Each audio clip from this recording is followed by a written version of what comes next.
यहाँ पे naming reaction के लिए लिख दीजिए सेमी पिनाकोल रीअरेंजमेंट। वैसे तो नाम से क्लियर हो रहा है कि हमारे पास थोड़ा बहुत मिलता जुलता ही होगा क्योंकि पिनाकोल वर्ड अभी भी है, बट सेमी है, अभी कंप्लीट नहीं है।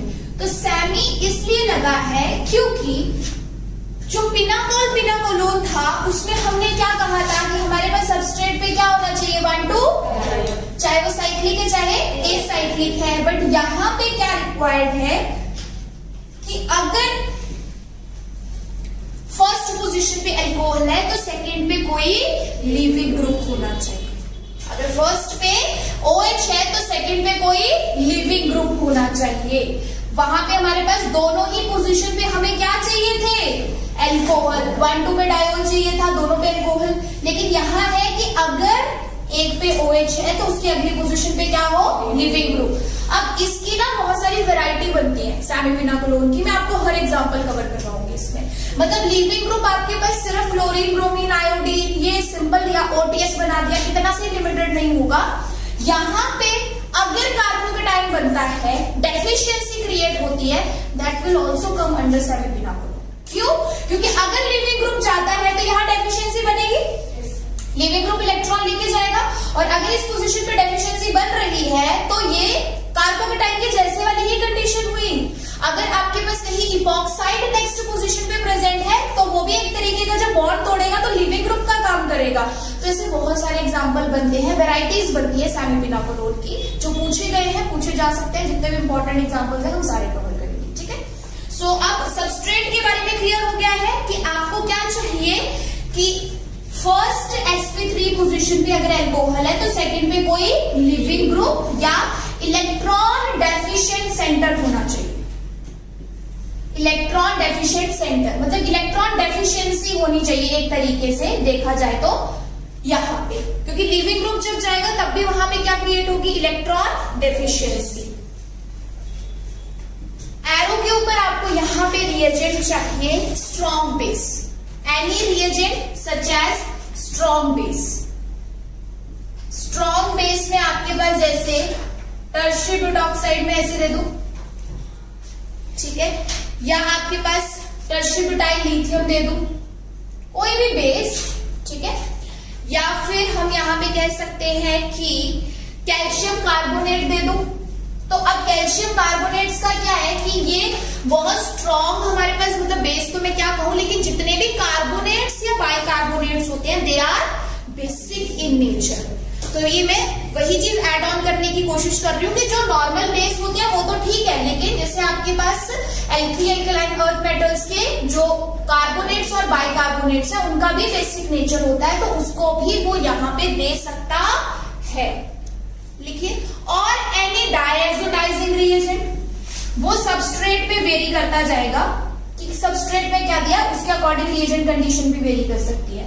डायएजोडाइजिंग रिएजेंट मतलब डायएजोडाइजेशन कराना चाहे तो डायएजोडाइजेशन में क्या होगा, सपोज यहाँ पे अमीन दी होगी, डायएजोडाइजेशन की reagent condition they the NaNO2 with HCl और H2SO4 एसिडिक कंडीशन, तो अमीन किस में कन्वर्ट हो जाएगी, NH2 प्लस में, सॉरी N2 प्लस में, Cl नेगेटिव में, डाइजोनिक सॉल्ट में, बन गया लिविंग ग्रुप। दैट्स व्हाई कि ये लिविंग ग्रुप बनवाने के लिए वो डायएजोडाइजिंग रिएजेंट भी दे सकता है। अमीन दिया होगा, डायएजोडाइजेशन करेगा, लिविंग ग्रुप बनेगा, फिर आगे रिएक्शन हो सकती है, ठीक है। या फिर कुछ जगह पे लुईस एसिड भी दिया जा सकता है, और Lewis acid, but Lewis acid वाली कंडीशन जनरली मिलती है इपॉक्साइड के केस में। जैसे मैंने आपको बताया कि इपॉक्साइड वाला भी एग्जाम्पल हमें यहाँ पे मिलेगा। तो अगर इपॉक्साइड यहाँ प्रेजेंट हुआ तो उसके लिए ज्यादातर यूज किया जाता है लुईस एसिड, ताकि वो इपॉक्साइड के इलेक्ट्रोफिलिक कैरेक्टर को इंक्रीज कर दे। इपॉक्साइड की ऑक्सीजन जो होगी लुईस एसिड के साथ कॉम्प्लेक्स बनाएगी, इपॉक्साइड का इलेक्ट्रोफिलिक कैरेक्टर इंक्रीज हो जाएगा, फिर रिएक्शन फास्ट हो जाएगी, मतलब लीव करने की टेंडेंसी अच्छी हो जाएगी। तो उस केस में लुईस एसिड। अमीन दिया होगा तो डायएजोडाइजेशन, ताकि लिविंग ग्रुप बना सके, या ऑलरेडी लिविंग ग्रुप दिया होगा तो बेस, ताकि बेस इसके प्रोटोन को रिमूव करे, OH के प्रोटोन को रिमूव करे और रीअरेंजमेंट की प्रोसेस आगे स्टार्ट हो जाए। तो वैरायटी बनती है, तो आपको ध्यान रखना है कोई भी बेसिक कंडीशन या डायजोटाइजेशन वाली कंडीशन या लुईस एसिड। कंफ्यूज होने की जरूरत नहीं, मैंने बिल्कुल क्लियर कर दिया है कि किस केस में कैसी कंडीशन मिलेगी। सबस्ट्रेट वेरी करेगा तो रिएजेंट कंडीशन भी वेरी कर सकती है।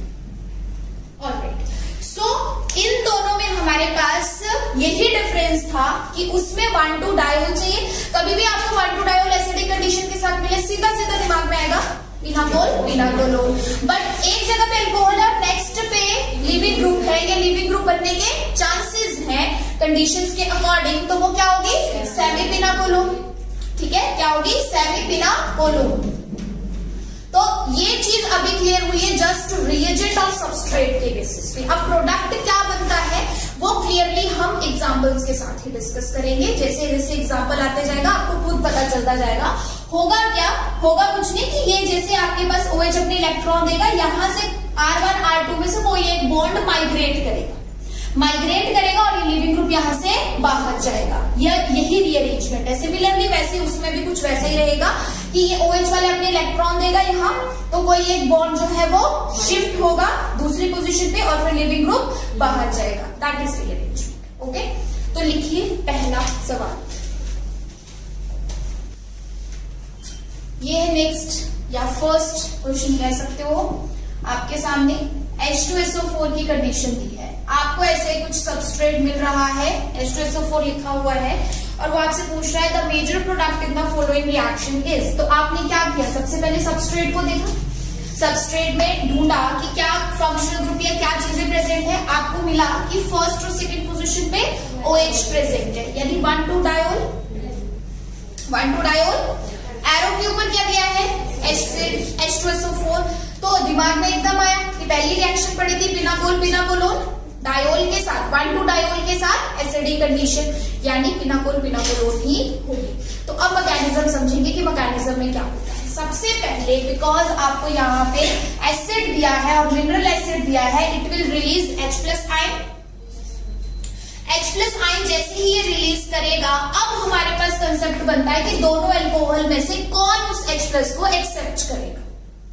1,2 पोजीशन पे एक 2 OH है, दोनों सेम भी हो सकते हैं, डिफरेंट भी हो सकते हैं, मतलब सिस्टम सिमेट्रिकल भी हो सकता है, अनसिमेट्रिकल भी हो सकता है। तो अब दोनों में से हम उस अल्कोहल से प्रोटोन को एक्सेप्ट करवाएंगे जिसके जाने पे स्टेबल कार्बोकेटाइन बन सके, जिसके जाने पे स्टेबल कार्बोकेटाइन बन सके। क्योंकि सीधा सीधा मुद्दा है कि दोनों में से जो प्रोटोन को एक्सेप्ट करेगा वो बनेगा OH2 या H2O वाटर, और वही लीव करेगा और वो लीव करेगा तो उसकी जगह बनेगा कार्बोकेटाइन। तो इसलिए हम दोनों में से चाहेंगे कि वो वाला लीव करे जिसके लीव करने से कार्बोकेटाइन कंपैरेटिवली ज्यादा स्टेबल बने।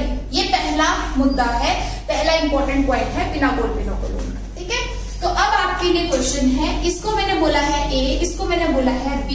बताइए जरा आपके अकॉर्डिंग A को प्रोटोनेट होना चाहिए या B को? हाँ जी, B को। सबको ये लगता है, बट मुझे लगता है A को।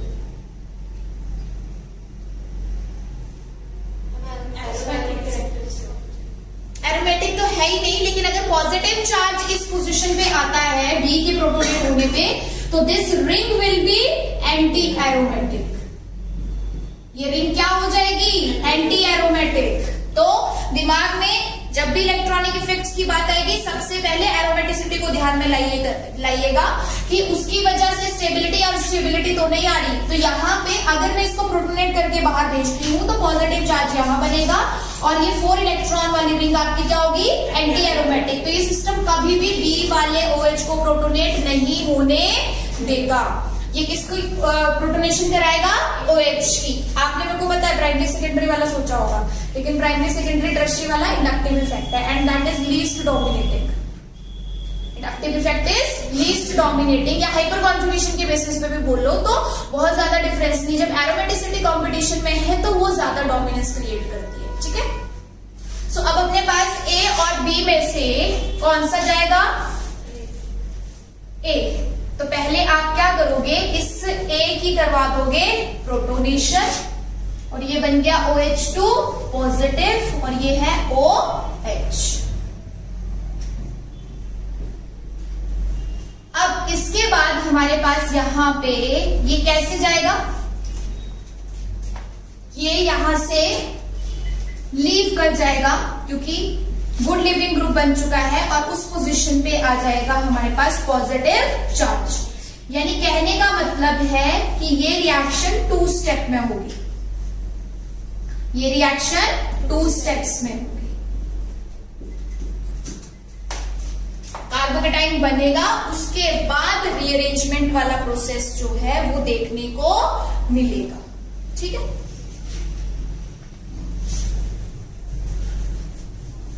अब क्या होता है कि ये जो अपने पास देखो OH है ना, ये अपने इलेक्ट्रॉन डोनेट करता है।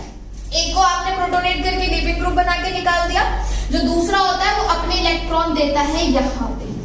अब जब ये अपने इलेक्ट्रॉन यहाँ देगा, इस कार्बन के 4 बॉन्ड बने थे ऑलरेडी, ध्यान से देखना इस चीज को, ये रीअरेंजमेंट वाला स्टेप बहुत इंपॉर्टेंट है। ये जब अपने इलेक्ट्रॉन देगा, इस कार्बन के 4 बॉन्ड बने थे ऑलरेडी, एक और इलेक्ट्रॉन मतलब का पेयर मिलेगा तो यहाँ डबल बॉन्ड बनेगा, तो 5 बनाना है। बनाना तो इसके लिए पॉसिबल ही नहीं है, इसको एक बॉन्ड तोड़ना पड़ेगा, माइग्रेट करना पड़ेगा। तो दोनों में से हम अगर इस बॉन्ड को यहाँ पे क्या कर दें, माइग्रेट कर दें, तो हमारे पास ये कार्बोकेटाइन स्टेबल भी हो जाएगा, एज वेल इस कार्बन के 5 बॉन्ड वाला मुद्दा भी सुलझ जाएगा। लेकिन आपको यहाँ पे रीअरेंजमेंट में कोई दिक्कत परेशानी ना आए तो आप क्या करोगे कि जो बॉन्ड आपका ब्रेक हो रहा है उसको भी आप डॉटेड फॉर्म में लिखोगे और जो आपका बनने जा रहा है उसको भी डॉटेड फॉर्म में लिखोगे। क्योंकि दिक्कत कहाँ आती है बच्चों को, दिक्कत आती है सिर्फ और सिर्फ रीअरेंजमेंट में। दैट्स वाई आप यहाँ पे पहले यही मेथड फॉलो करेंगे कि ये बॉन्ड टूट रहा था ना, तो इसको यहाँ पे आपने किसमें कर दिया, डॉटेड फॉर्म में। ये वाला आपके पास बन रहा है तो इसको भी किसमें कर दिया, डॉटेड फॉर्म में। ठीक है, तो अब सिंपली आप क्या कर सकते हो, देखो ऑक्सीजन में तो पॉजिटिव बनना ही था क्योंकि वो अपने इलेक्ट्रॉन देके 3 बॉन्ड बना रहा था। तो अगर आपने इतना बना लिया है तो अब सिंपली आप इसके प्रोडक्ट को ड्रॉ कर सकते हो। कैसे कर सकते हो, ये आपके पास आ गई 6 मेंबर रिंग, ये आपके पास बनेगी 1, फिर यहाँ पे बॉन्ड है 2, ये 3, ये 4, ये 5 और ये 6 मेंबर रिंग बनेगी बीच में भी रीअरेंजमेंट की वजह से। बिकॉज आप लोगों को शायद मैंने ये बात ऑलरेडी बताई थी कि जब डेफिशिएंसी रिंग के बाहर होती है तो रिंग एक्सपैंड करती है, तो 5 से क्या बनेगी, 6 मेंबर। तो अब हमारे पास यहाँ पे अच्छा 6 मेंबर में ये मैंने नंबरिंग क्यों की, ये बताने के लिए कि देखो दोनों रिंग्स का ऐसे नहीं कुछ भी 6 मेंबर बना दिया और वो हो जाएगा। दोनों रिंग्स का यहाँ पे डायरेक्ट बॉन्डिंग है 3, 4, कोई एटम नहीं है, जबकि यहाँ पे कितने एटम है, 2। ये ऐसे बनेगी, ऐसे वाली 6 मेंबर आएगी। बिकॉज ये है 3 तो ये है 4, ये है 5, ये 6 और ये 1 और ये 2, बाकी सारा वैसे का वैसे। और जिस पोजीशन पे जो है वो आप रख सकते हो। किस किस पोजीशन पे सब्स्टिट्यूएंट है, 6 पोजीशन पे। 6 पे आपके पास है double bond O and H with positive charge. बाकी किसी पोजीशन पे कोई सब्स्टिट्यूएंट नहीं है। और ये जो सेकंड और 6 का बॉन्ड था वो तो वैसे हमारे पास यहाँ पे ब्रेक हो गया, तो उसको हमने यहाँ पे ब्रेक कर दिया, लीव कर दिया। ठीक है, तो ये बन गया है आपके पास ऑलमोस्ट फाइनल प्रोडक्ट, जिसमें आपको जस्ट क्या करवाना है, आपको यहाँ पे वर्कअप की प्रोसेस करवानी है, जिसमें ये जो हमारे पास एक्स्ट्रा प्रोटॉन है इसको रिमूव करवाया जाएगा और आपको मिल जाएगा final product.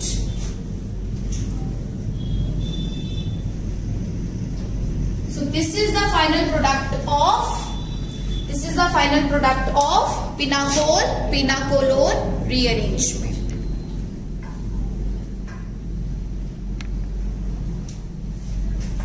Final product of pinacol-pinacolone rearrangement। तो बहुत सिंपल है इसका मैकेनिज्म भी, ज्यादा डिफिकल्ट नहीं है, नोट कर लीजिए फटाफट, then I will explain again.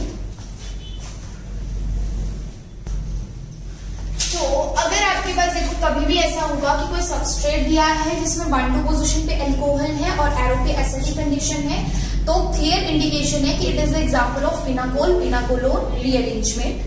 और जब हमारे पास ऐसी कंडीशन दी होगी तो चाहे हमारे पास यहाँ पे मिनरल एसिड दिया है चाहे लुईस एसिड दिया है, हम उसी की प्रोटोनेशन या एक्चुलेशन पहले कराएंगे जिसके जाने की वजह से कार्बोकेटाइन स्टेबल बने। तो हमने दोनों में चेक कर लिया कि हमारे पास इसको भेजना तो सही नहीं है क्योंकि वो एंटी एरोमेटिक कैरेक्टर ला रहा है, इसलिए इसकी प्रोटोनेशन कराओ।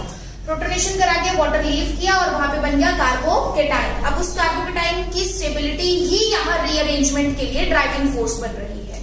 तो ये OH अपने इलेक्ट्रॉन देगा और यहाँ से ये बॉन्ड जो है माइग्रेट करेगा कार्बोकेटाइन की तरफ। तो कार्बोकेटाइन की तरफ जब ये माइग्रेट कर रहा है तो सबकी बॉन्डिंग कंप्लीट हो रही है, कार्बोकेटाइन भी स्टेबलाइज हो गया है, न्यूट्रल हो गया है, बट ऑक्सीजन ने क्योंकि अपने इलेक्ट्रॉन दिए तो उसपे कैसा चार्ज आ गया, पॉजिटिव चार्ज, जिसकी वजह से ये हमारे पास प्रोडक्ट बना। That is almost final product, बस एक H एक्स्ट्रा था जिसको वर्कअप की प्रोसेस से बाहर निकाला गया। कैसे निकाला गया, बड़ा सिंपल सा कंसेप्ट है। जब आपके पास कोई एसिड दिया जाता है तो उसके साथ अगर H+ आयंस बनते हैं तो उसका कॉन्जुगेट बेस भी बनता है। जब भी कोई मिनरल एसिड दिया जाता है, अगर वो H+ आयंस दे रहा है तो साथ में उसका कॉन्जुगेट बेस भी बनता है। तो चाहे उस कॉन्जुगेट बेस की हेल्प से प्रोटॉन्स को रिमूव करा दो, चाहे आप नॉर्मल वर्कअप की प्रोसेस से रिमूव करा दो, जो एक्स्ट्रा प्रोटॉन है उसको निकाला जा सकता है। And that is your final product, pinacol pinacolone rearrangement. Clear है सबको?